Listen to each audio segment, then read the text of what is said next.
Envy is smarter than gratitude, and nobody wants to hear that. Welcome to Vantage, Aditya. Nobody defends envy. Not philosophers, not therapists, not self-help authors, not the wellness industry that has built a $50 billion empire on the back of its opposite. Envy is the feeling everyone agrees is the problem. It corrodes you from the inside. It poisons your perception. It makes you bitter, small, resentful, ugly. Every tradition that has ever tried to teach human beings how to live has put envy on the list of things to overcome. And gratitude. Gratitude is the answer, the antidote, the practice that rewires your brain, raises your vibration, attracts abundance, and turns ordinary mornings into something worth waking up for. You are supposed to write 3 things you are grateful for every morning. You are supposed to train your attention away from what you do not have and toward what you do. You are supposed to, in a very real sense, learn to want less. Here's what I want to say today, and I am going to say it without hedging. Gratitude, in its most practiced form, is a sedative, and envy is an alarm. And the reason your life has not changed in the ways you most want it to change is not because you have felt too much envy. It is because every time the alarm went off, you took the sedative instead of listening to what it was trying to tell you. Let us talk about what gratitude actually does. Not the feeling of genuine appreciation that arises spontaneously when something beautiful happens. That is real. That is one of the finest human experiences available. That is not what I'm talking about. I'm talking about the practice, the deliberate, daily, disciplined exercise of redirecting your attention toward what you already have, away from what is missing, away from the gap between where you are and where you want to be, away from the feeling that something is not right, that something could be more, that you have not yet become what you are supposed to become. That redirection feels like wisdom. It has the aesthetic of wisdom. It uses the vocabulary of wisdom, presence, acceptance, enough, peace. But look at what it is actually doing. It is teaching you to make peace with a life that part of you does not accept. It is training your nervous system to feel okay about the distance between who you are and who you could be. It is, in the most precise psychological sense, a mechanism for reducing the discomfort of ambition, for soothing the ache of unlived potential, for making the gap feel smaller without actually closing it.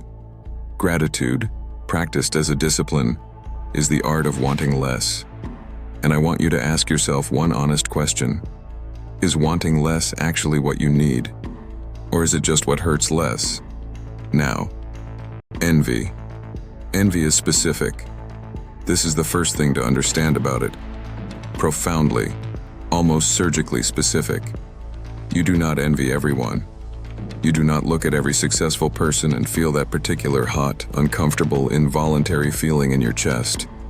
You envy specific people, doing specific things, having specific experiences, living in specific ways. And that specificity is not an accident. Envy is your unconscious telling you exactly what you want, not approximately, not in the vague language of general desire. Exactly, precisely, with a level of accuracy that your conscious mind, with all of its rationalization and social conditioning and fear of looking foolish, could never match. When you feel envy toward a writer, your psyche is not malfunctioning. It is telling you that writing is something you need to be doing.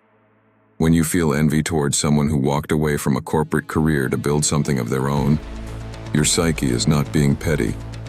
It is telling you that freedom is something you are starving for. When you feel envy toward someone whose relationship looks a certain way, whose life looks a certain way, whose body of work looks a certain way, that feeling is not a character flaw. It is a map. It is the most accurate map of your unlived life that you will ever be given. And what do most people do with it? They feel ashamed of it. They suppress it.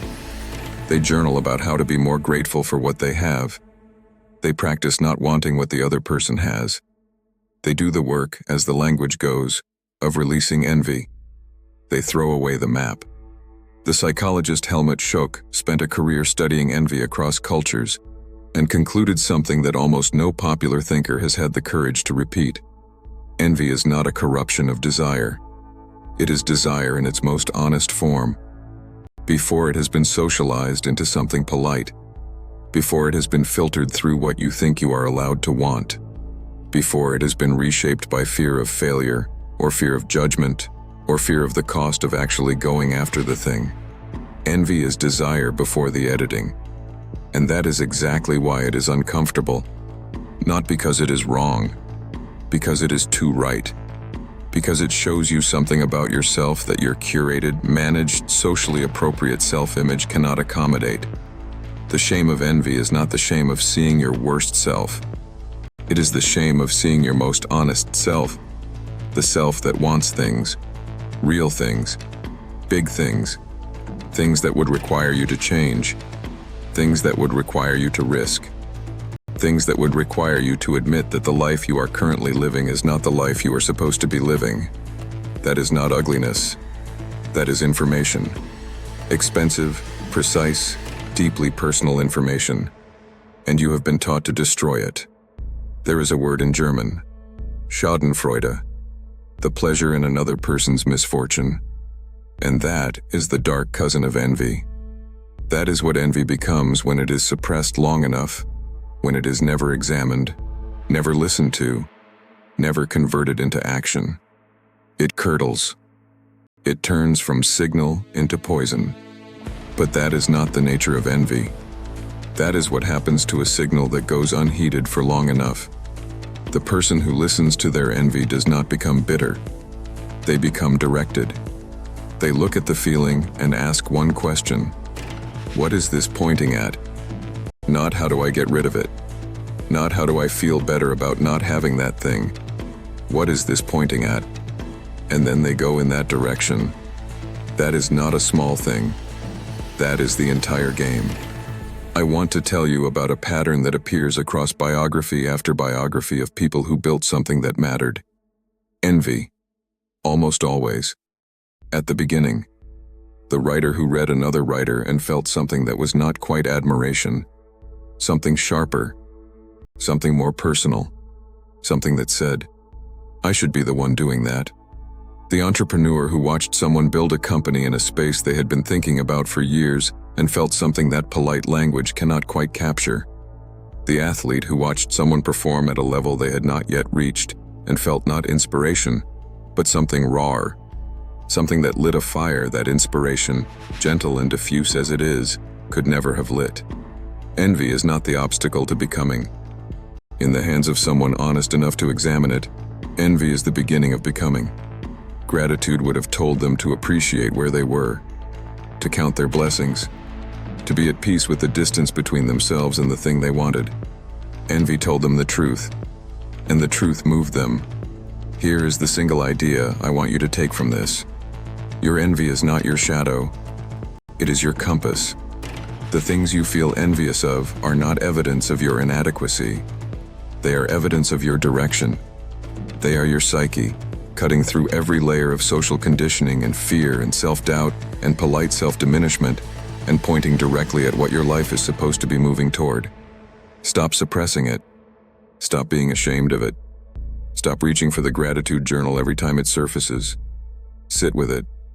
Look at it. Ask it the only question that matters.